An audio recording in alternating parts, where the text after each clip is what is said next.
Before I continue, I just want to give a big shout out to my boy Joe Scanoni, who I know is listening every night till he passes out. That's right, I'm on 10 to 1 Eastern, and some of us have to put on the big boy pants and get up early and go to the work in the morning, but he's still listening, and I thank him for that. All my brothers back in Oneonta, love them, miss them. Can't wait to get back to New York for a little while. All right. See, they always spin it. Intelligence Service lacked resources to keep tabs on July 7th bomber. Remember, there's always miscommunication, or they don't have the resources. We need more funding. We need more bureaucracies. That's where the DHS came into play. We couldn't stop those terrorist attacks because we didn't have the Department of Homeland Security, a total bureaucracy, a total nothing agency designed to enslave the public, to track and trace everything you do, to make you the extremist, you the terrorist, you the enemy. Britain's security service was dangerously overstretched, overstretched, ahead of the terrorist bombings in London on July 7th, 2005. According to the report yesterday into whether the attacks could have been avoided, MPs from the UK Parliament's Intelligence and Security Committee defended in the report as reasonable and understandable a decision by MI5, and here's the key, the British Security Service and local police not to investigate two of the 7/7 bombers more than a year before they launched their attacks. Well, that's because they were being set up as patsies and more than likely were intelligence agents themselves, or being provocatored by other intelligence assets. Remember, two of the hijackers lived with and rented from an FBI informant, and they fought tooth and nail so that guy did not have to testify before Congress. I mean, folks, it's unbelievable. MI5 told the MPs that it had decided to classify Mr. Khan only as a desirable target, not a top priority, because he had not discussed Mr. Khan's plot and not been identified as planning the attack. And moreover, because it did not have sufficient resources to pursue every associated of the suspected plotters.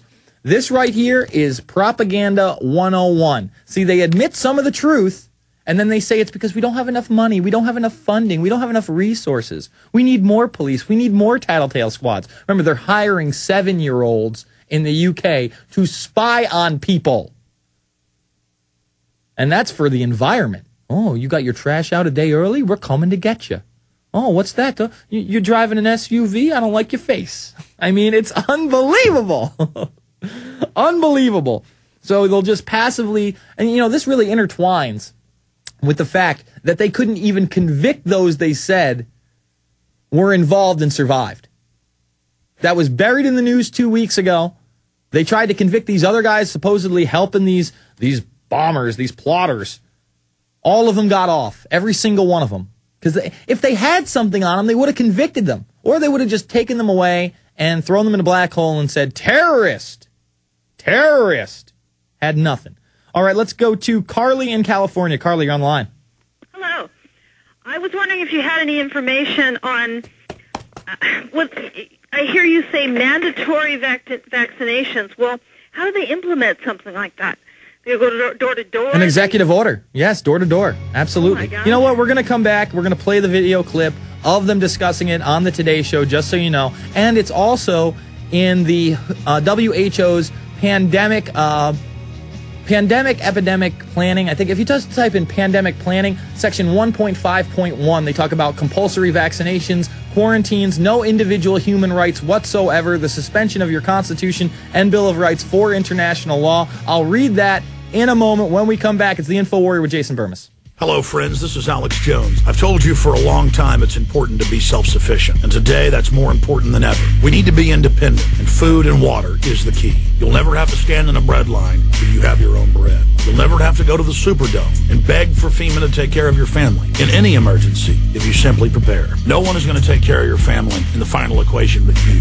You know eFoodsDirect.com is still able to ship storable food that's safe from E. coli, salmonella, genetic alteration, or Chinese imports, and they do it at almost half the cost of last year's grocery prices. Call 1-800-409-5633 or on the web, go to eFoodsDirect.com. Visit eFoodsDirect.com and look over the fine list of high-quality, freeze-dried, and dehydrated foods they have to offer. Watch the free videos, look at their online catalog, or give them a call at 1-800-409-5633. Again, 800-409-5633 or on the web at eFoodsDirect.com. Take action today. The first step is getting storable food. This is the GCN Radio Network, home to hard-hitting talk radio.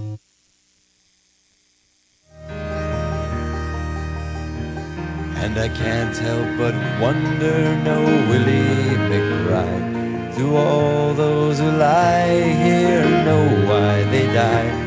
Did you really believe them when they told you the cause? Did you really believe that this war would end wars? Well, the suffering, the sorrow, the glory, the shame, the killing and dying, it was all done in vain. Oh, Willie McBride, it all happened again, and again, and again, and again, and again. Did they beat the drum slowly? Did they play the fife lowly? Did they sound the death march as they lowered you down? Did the band play the last post and chorus? Did the pipes play the flowers of the forest?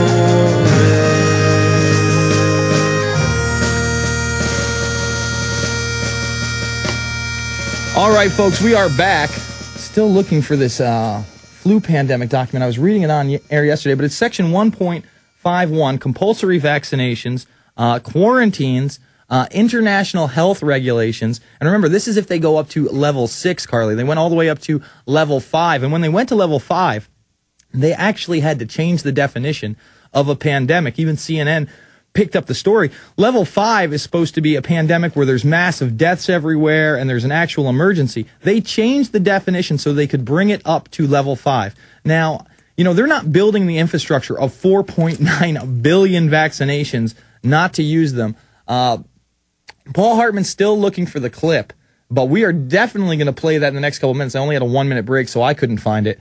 On the other side, as we play it, I'm going to definitely find this WHO pandemic level document. But basically, the World Health Organization is part of the United Nations, and they are trying to bring in international law. I would advise not to take the shot, even if it's mandatory. And if they start quarantining people, I mean, that's the time to invoke the Second Amendment right that we have as a people. And I think that's very ugly and unfortunate, but we have it for a reason. I mean, are you going to take the shot, Carly? We still got her? No, we dropped her? All right. Yep, she dropped. All right, well, you know what? That's good because we don't have the clips yet, but we're going to play them on the other segment, on the other side of the next segment. Let's go to Eric in Pennsylvania. Eric, you're on the line. Yo, what up, Jason? How you doing, sir? Last night when we talked about kids going to martial arts class. Yes. Well, Alex just so happened to have a guest on not too long ago by the name of, you might have heard of him, Chuck Norris. Oh, yeah, Chuck Norris, international superstar. Oh, yeah. Why don't we get him on the Bermas show? He's got kickstart.org. It's kick-start.org, and it's in Texas. Kids from Houston, Galveston, you know, it keeps them out of gangs. It keeps them from smoking crack, and they seem to be doing pretty well on it. And I don't understand why more parents aren't. Look at, like, China and all these other countries. They send their kids to these. Have you ever seen Asian parents? I mean, they will literally beat the snot out of their kid if they don't do their homework on time. Yes, sir, but you know what? That's just not America. I mean, they used to be that way where you could, you know, beat the hell out of your kid. And there are, you know, bad parents out there. There are actual child abusers out there. There is a need for an organization, you know, maybe a quasi-organization, kind of like CPS, but to give them blanket immunity on everything and have them do just checks like that where every kid is a potential, you know, child abuse victim is absolute insanity. We have the police force for a reason. Maybe it should be a small division of the police, but then you find out a lot of these people that head up these CPS things, and this is the truth, they are child molesters. I mean, they get caught all the time, especially in Florida for some reason. And, you know, there was this one story that I picked up really quick. It was probably about a month ago, where these grown men were crying about being in a boys' home and just showing the mass graveyards of kids that went into the special room and never came back. And it was just, it was something out of Sleepers. Yeah, I'll hold you over, Eric. It was something out of Sleepers with, you know, Brad